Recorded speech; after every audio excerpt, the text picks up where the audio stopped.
দেখতেছো এখানে কি দিছি পাঁচফোড়ন, দেখো পুড়ে গেল। এবার পাঁচফোড়নের মধ্যে কিছুটা আলু ঢালে দেবো। এই গোটা গোটা কিছুটা আলু কাটে নিচ্ছি, এই আলুগুলো এখন ঢালে দেবো এখানে।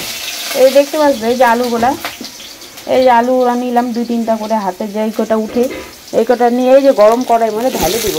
ঢালে দেওয়ার পরে একটু নাড়াচাড়া করে দেব। এই আলুর দাম কি? আলু একটা পড়ে গেছে, কোথায় পড়লো রে খুঁজি।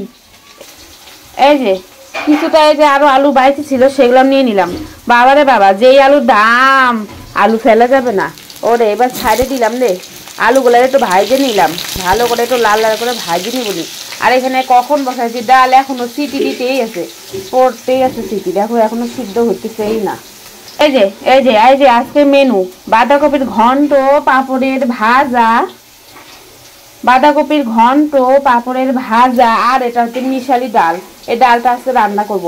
দেখ আসলে আজকে ওয়েদারটা দেখতে পাচ্ছি, ওই দেখো জানলার কিনার দিয়ে দেখা যাচ্ছে কি কুয়াশা। সকালে উঠিয়ে দেখি কি কুয়াশা, হায় হায় রে কুয়াশা। তো এদিকে দেখো সিটি তো পড়েই যাচ্ছে, ডালটা সিদ্ধ হয়েছে কিনা দেখি একটু। লাল লাল করে আলু আলু হালকা করে ভাজা হয়ে গেছে, বেশি ভাজলে আবার সিদ্ধ হয়ে যাবে। তুই এই যে এবার বাঁধাকপিগুলো দিয়ে দিই।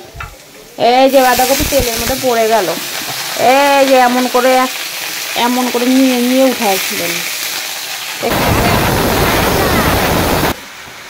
তুই কি ভাবছিস তুই সিটির মাইরে আমাকে পটাইতে পারবি? একটুকু পটাইতে পারবি না। আমার তোর উপরে বিশ্বাস আছে, তুই এখনো পর্যন্ত ভালো হইস নাই। ততক্ষণ না আরো দুইটা সিটি মারবি ততক্ষণ না তোকে আমি এখান থেকে নামাবোই না। তুই আরো দুইটা সিটি মারবি তারপরে তোকে নামাবো। মার সিটি মার। চলো এবার বাঁধাকপি ঘন্টটাকে এবার একটু ঢাকা দিয়ে যাক। এবার এটা দিয়ে ঢাকা দিয়ে দিলাম যাতে বাঁধাকপি ঘন্টটা একটু ভালো করে মজে যায়। এ দেখো আমার মেয়ে উঠে গেছে। কি শোনা? আমার মেয়ে ক্যামেরা দেখলে কেমন করে জানো?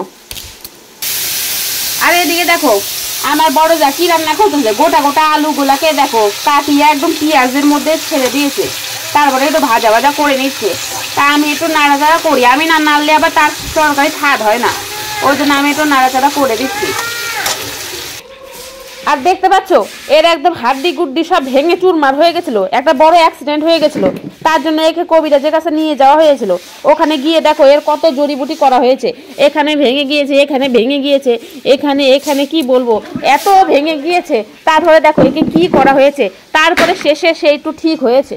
ও বাবারে পড়ে গেছে রে। দেখতে পাচ্ছ কত জড়িবুটি, কত কবিরাজি দেখিয়ে টেকিয়ে একে ঠিক করা হয়েছে। ঠিক দেখতে পাচ্ছ তোমরা, দেখে নিয়েছো তো? আর এই যে আজকে দেখছো পরিষ্কার আকাশ, কি সুন্দর ঠান্ডা, শীত পড়ে গিয়েছে। তো চলো পিকনিক খেতে সবাই টাটা চলে যাও।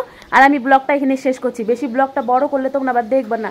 Tata bye bye. আমার বান্ধবী কি রান্না করেছে, ও বাবা দুটো ডিম সিদ্ধ ভাজা করে নিয়েছে, আবার এদিকে বেগুন ভাজা।